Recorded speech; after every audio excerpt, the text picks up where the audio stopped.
Novinye, megato gbena ou le kapofo yame. Eye, egbedi di ciel va vano be novi. Maupe du ko, megada si wo futobena na ho wo domenyinu la le asi o. Megada si wo domenyinu sikenye domenyinu kwasila naula megadasi de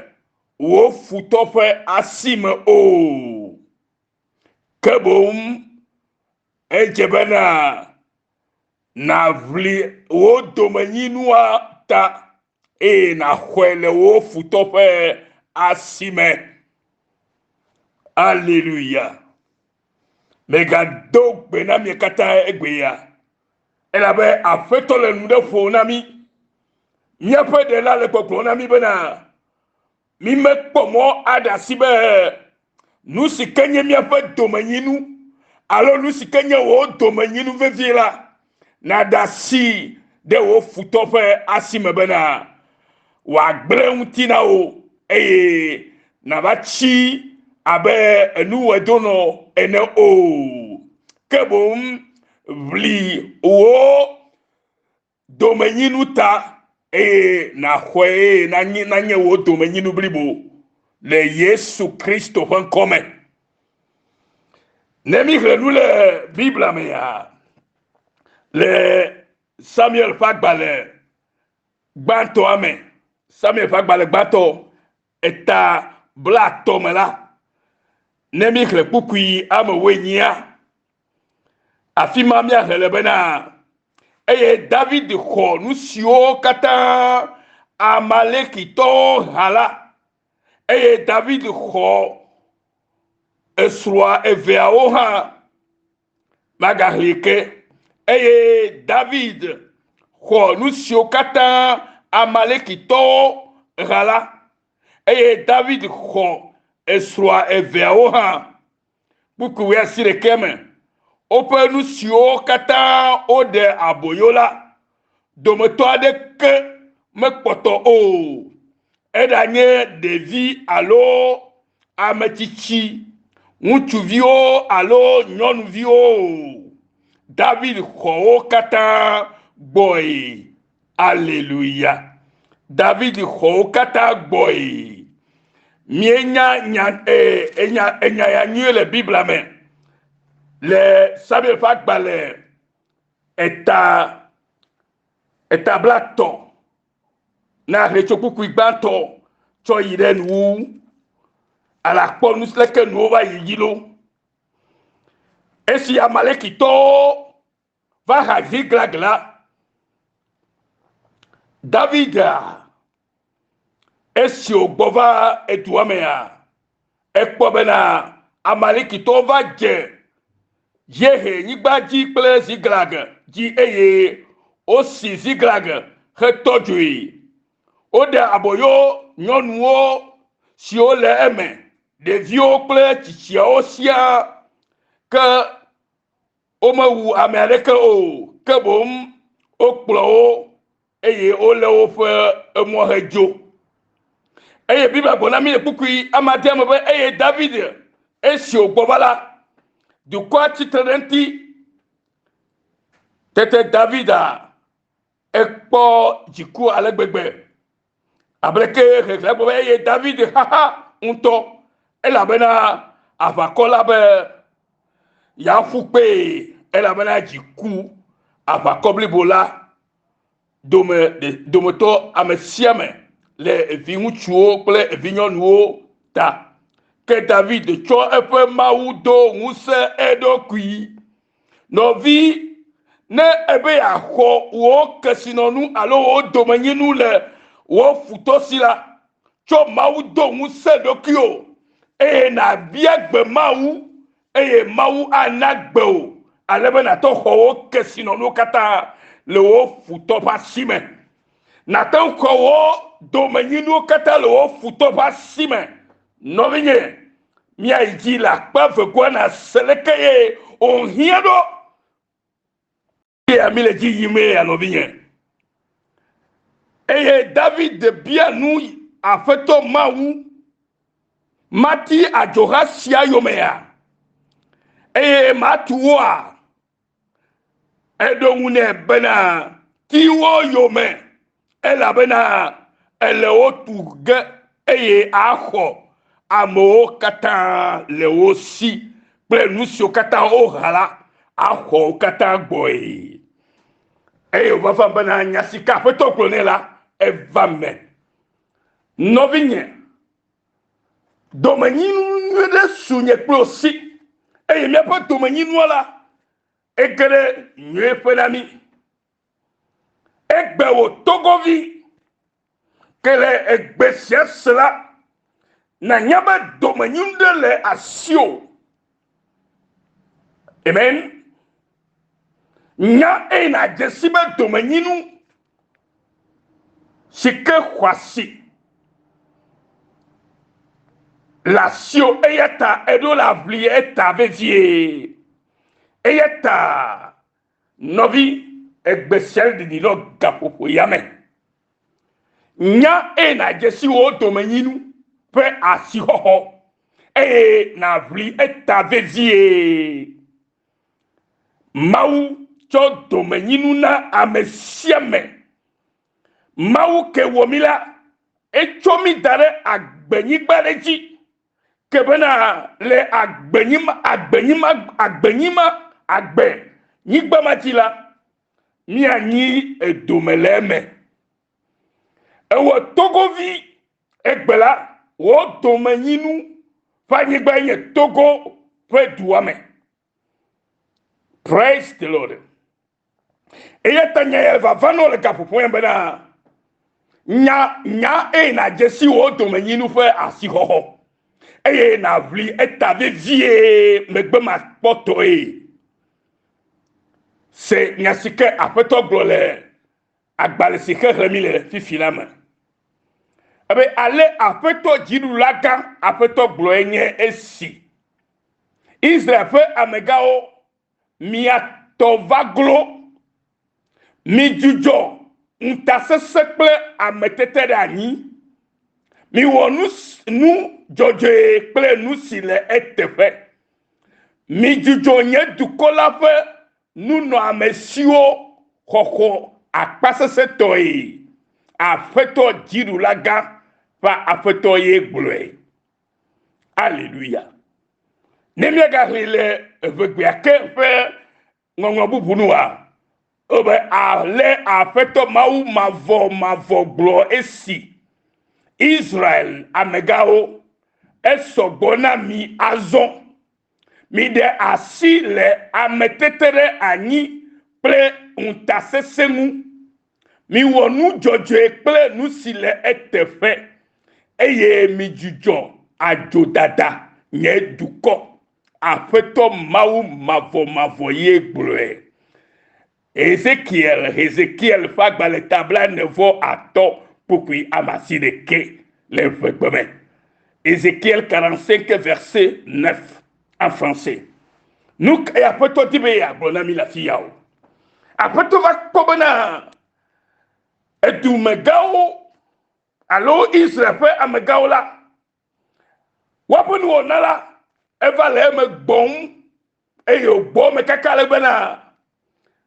edu me viola on volo do ko me dokwe. Eyeta ya feto ma bona amega sole Israël nu tome abeke ole bona mi oha egbe ne amega sole togo nu tome be mi atova glo mi jujo ntasese ple ametete rani eye mi awo nu jojo ple nu sile etefe oh novi mi du la wo nu kele nye nu jojo ntasese ple ametete rani la do la bu le amehao dome le togo nyibadi alo le togo vieux fa gbeme odo la jujo ma ofe tukola fe enu na mesio hoho akpase se to ele osi apeto jidulaga fa aƒetɔ ye gblɔ nya sia aƒetɔ le gbɔgblɔm na enye kple wo egbe bena eɖo le adzesi wo domenyinu aɖo le anya wo domenyinu ƒe asixɔxɔ eye naʋli ta vevie fi ka wo domenyinu le wo domenyinu le anyigba si ke aƒetɔ tsɔ nɔ la dzi anyigba ke mawu tsɔ nɔ la ye afi ma la kpɔ wo domenyinu le elabe nenema aƒetɔ ma anyigba ne amewo tɔxɛtɔxɛ me eye wo hã ɖo le aʋlitɔwo ta míawo hã mi ɖo le aʋli míatɔ ta le vevie dodo blibo me bena míaƒe domenyinu megado le asi me na mí o bena futɔ megasi le míaƒe kpɔkplɔ te o eya ta ye aƒetɔ le to ke nam amegawo bena esɔgbɔ na woakpa woatɔ va glo bena wone da asi le ametete ɖe anyi kple ŋutasesẽ ŋu ne wona wɔ nu si ke le dzɔdzɔe kple nu si le teƒe eye wona dzudzɔ adzodada yeƒe dukɔ la ye aƒetɔ mawu mavɔmavɔ ye le nya ya gblɔm na ewo ke le Togonyigba dzi ewo ke nye amegã ɖe le Togonyigba dzi wo ke le amewo nu le Togonyigba dzi wo ke le gbɔgblɔm be ye tsa ye nye ekplɔla le Togonyigba dzi la enu dzɔdzɔ ya aƒetɔ yɔyɔm be miawɔ kristotɔ nyenye la mele gblɔm gbe sia gbe be menye be mi dze anyi gblu le tsɔtsi mi wa nukunu alo kple keme la ye dzɔdzɔnyenye nye mawu eye dzɔdzɔnyenye ƒe mawu ke ye tɔ mi trɔ zu la míawo hã mi trɔ zi dzɔdzɔnyenye ƒe amewo be miawɔ nu si ke le dzɔdzɔe le mawu ƒe ŋkume miagblɔ nya si ke le teƒe le mawu ƒe ŋkume eye nu si ke nye kaisaro tɔ la tsɔe ne kaisaro abe leke Yesu gblɔe ne eye nu si ke nye mawu tɔ hã wole tsɔe na mawu eye ta si ke David gbɔ va ɖo zigaga woha eƒe nuwo kekem gake nu kae wɔ ke nye tɔ la ke nye wo eƒe nu la megblɔ be mewɔ naneke o egblɔ be ye bia gbe mawu eye wòti wo yome eye wòxɔ nuwo katã togovi ele gbe sia se gaƒoƒo ya mea se gɔme nyuie be aƒetɔ le nya ɖe gblɔ na wo se gɔme nyuie be aƒetɔ le gbe ɖe de asi na wo wo nunyena me la ele wo anyigba ke dzi aƒetɔ tsɔ na wo wo nunyena me la ele du si ke nye tɔwo eme eya ta ɖo le aʋli tumata vevie ne me ʋli ta o la ke eda vo ke wɔ nuvo elabe wo nunyena me le afi ma nye kpo ƒe nunyena me le Togonyigba dzi eye ne nye be Togo agble la ke aƒetɔ ma lo na mi be mia negble o mia dzi za ɖe ya gblɔm be ne nye be nu ke nye wo domenyinu alo nu si ke nye tɔwo ne gble la mawu ma lɔ na wo o elabe enya nyuie ɖe be afi ma nye kplo mianɔ eye anyigba ma dzie miaƒe nunyonamewo le eya ta eɖo le aʋlie ta eya ta eɖo le aʋlie ta domenyinu nye si su miasi edze be miaʋlie ta domenyinu nye si su miasi ta ʋiʋli ne nya asixɔxɔ na wo domenyinu si ke su asiwo la ke nye domenyinu nyuie su asiwo la eɖo le aʋlie ta vevie bena megatsi futɔwo ƒe asi me ɖe ne yeatsi asi ƒuƒlu o togovi nyɔnu togovi ŋutsu mawo ƒe gbe le baba na wo eye gbɔgbɔ kɔkɔe ƒe me mawu ɖe nu sia fiam le eya ta domenyinu nyuie si su miasi ta ʋiʋli nye eye nadze si domenyinu nyuie si su asiwo la ƒe asixɔxɔ ale be naʋli eta vevie bena megaxɔe futɔ le xɔe le asiwo ne natrɔ si asi ƒuƒlu ne nanɔ efu kpem o mawu wɔ edu sia du be mia ame sia ame ne nɔ yeƒe edu me abe leke dze ne vɔ gbe ɖe kpɔ ɖa mia togoviwo mi tsi gbe alo mi amewo le gbe leke wo le agbɔ va ƒe atrɔ azi dɔ elle avait tout amenyo vo mau domida gbeji alo vemia nu leke bena leke togo ble nyota ye na be amesia me jore gbe be ka gbe ya to ne pe dume voni be du amle yore le kala to yido ejebe ala vita benenyo mi polu sole ji le hika megbe amesia mele e to tablim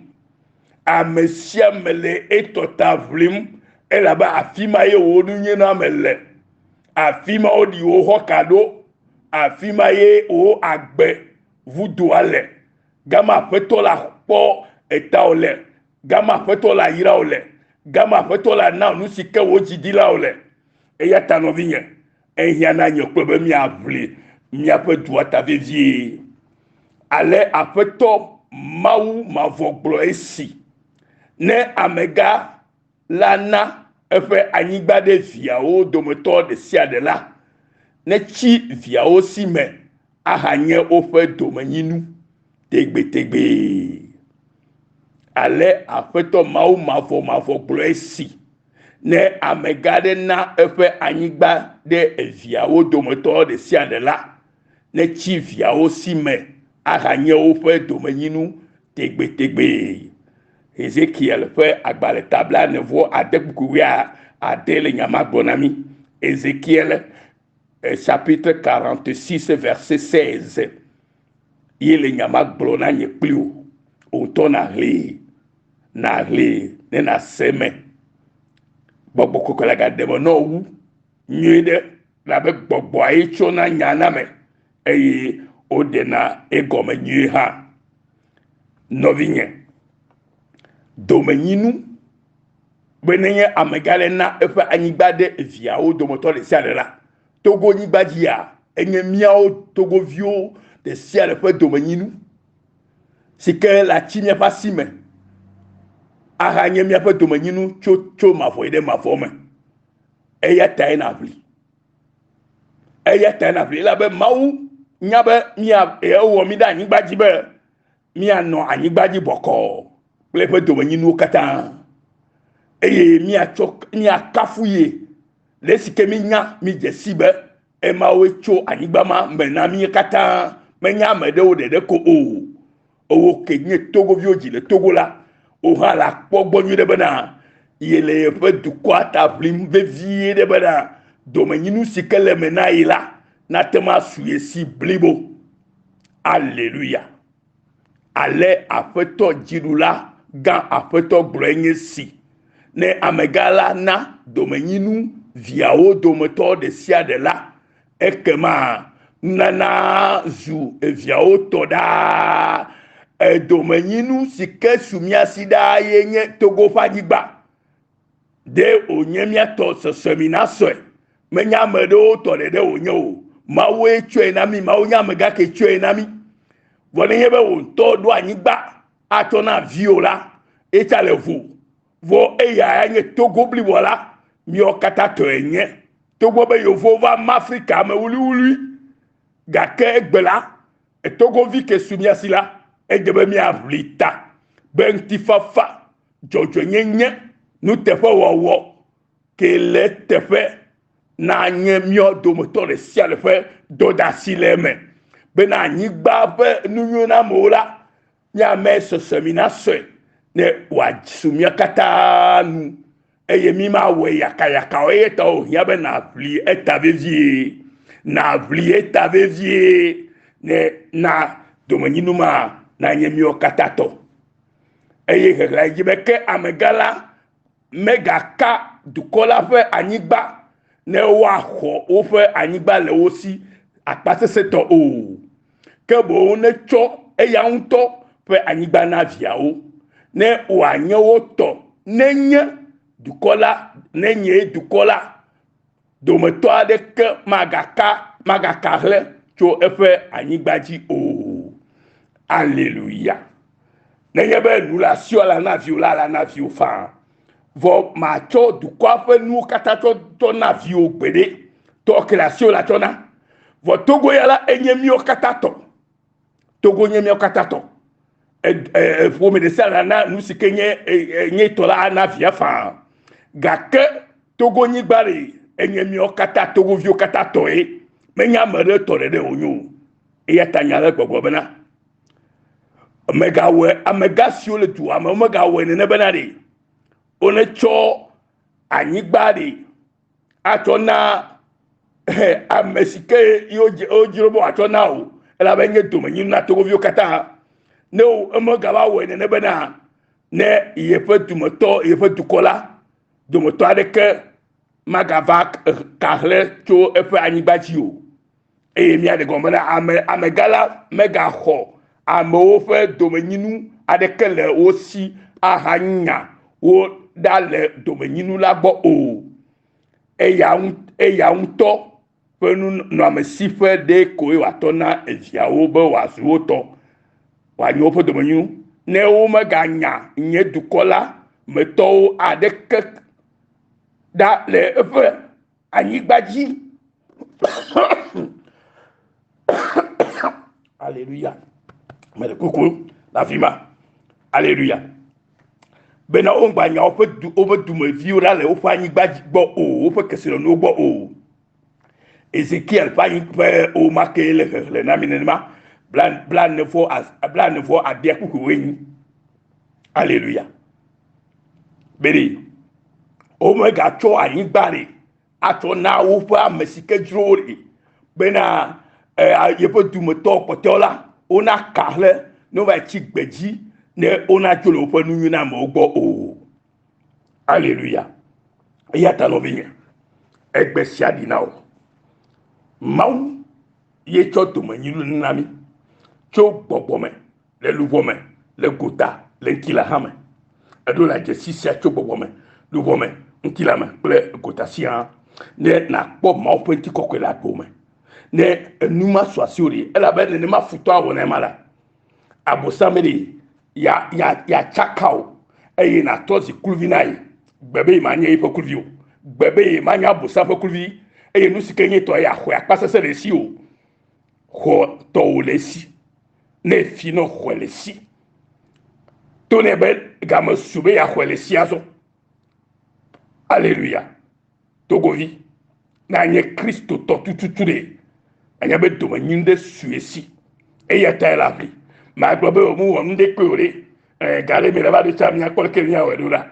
owo ala lakpada ma lo ma da sireji o ma lo anu fiti go nu fiti jojo nye ko ma wenye be da me su kata nye tola mi an agbe jojo nye me ye mi apre jojo nye ta nu sikele te pe mi awo ni ma jama yo moko nu sikele te pe mi awo lo ma wo ne ira me kata le siome de Yesu Kristo kon come nyama be Yesu yo ira ma lo avoiti do la pe gbe mi gase to true forgiveness mission Australia na togo vio katalo ma ne yami kan le siota de Yesu kon come amen.